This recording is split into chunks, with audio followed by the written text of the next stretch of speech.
Ever wish you could travel through time? Well, guess what? In writing, you do it all the time. Today, we're going to jump into grammar's time machine and really learn how to master the controls, those rules of tense and voice that make what you write powerful and, most importantly, clear. Let's dive in. You know that feeling when you read a sentence and it just trips you up? All the words make sense on their own, but together, it feels like a puzzle with the wrong pieces. So what is it that's causing that little mental stumble? And here it is. This is our culprit. In one single sentence, we've jumped from the present with runs to the past with bought, and then whoosh into the future with will go. It's like a broken time machine, just bouncing the reader all over the place. To fix this mess, we have to understand the machine's basic controls. All right, so our first stop is getting a handle on the basic rules of tense. And these aren't just some boring old grammar laws. Think of them as the foundational bricks you need to make sure your reader stays grounded in the timeline that you're creating for them. Okay, so at the very heart of every single sentence is its engine, the verb. This is the word that makes things happen, that creates action, or just establishes a state of being. Whether you run, or think, or design, the verb is what's driving all the meaning forward. And if the verb is the engine, then tense is kind of like the gear shift. It's the thing that tells us when that engine is running. Is the action happening right now, in the present?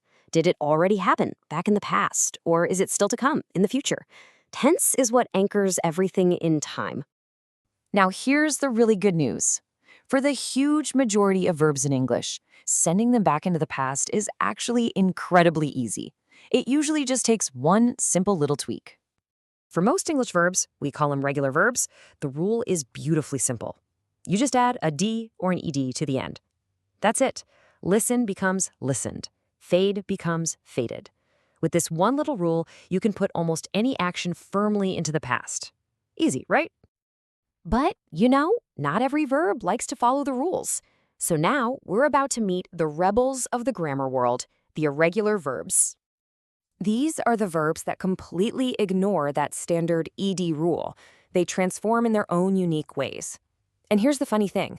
While we call them irregular, they're actually some of the most common words we use every single day.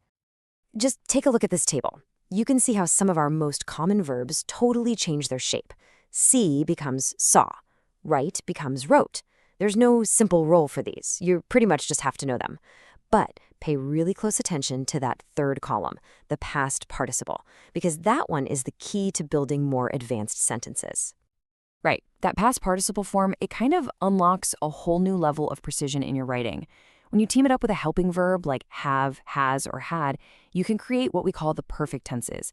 This is exactly why we say she has written the email, not she has wrote.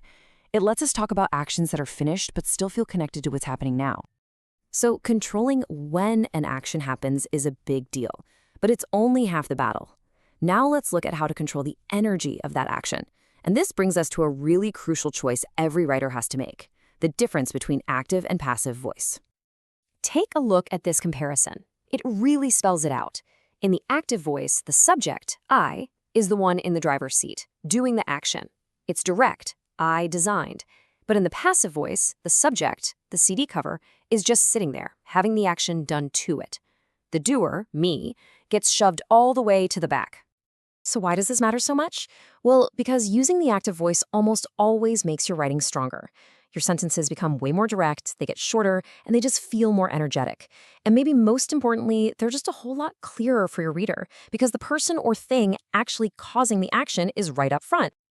Okay, so we've covered tense and we've covered voice. Now we've come to the one single golden rule that pulls it all together. This principle right here is the absolute key to making your writing feel smooth, professional, and easy to read. And that golden rule is this: don't shift. That's it. Once you've set the time for your story with a certain tense, or you've picked a point of view, stay there. Randomly shifting gears is the fastest way to throw your reader off track. Let's look at a tense shift in action. He walks, that's present, and saw, that's past. Reading that makes your brain do a little hiccup, right? It's disorienting. But look at the consistent version. He walks and sees. See? Smooth, clear, and so much easier to follow. And this exact same idea applies to your point of view. Shifting from talking about a writer, to suddenly talking to you is like yanking the rug out from under the reader. It creates this weird disconnect. To keep that connection strong, you've got to stay consistent. And this really says it all. At the end of the day, consistency isn't just some nitpicky rule. It's a way of showing respect for your reader. It's the invisible scaffolding that makes your writing easy to follow and your message impossible to misunderstand. So there you have it. You've got the tools to control time with tense and to inject some serious energy with voice. These aren't just boring rules. They're the controls to a really powerful communication machine. So the only question left is, what are you going to create with them?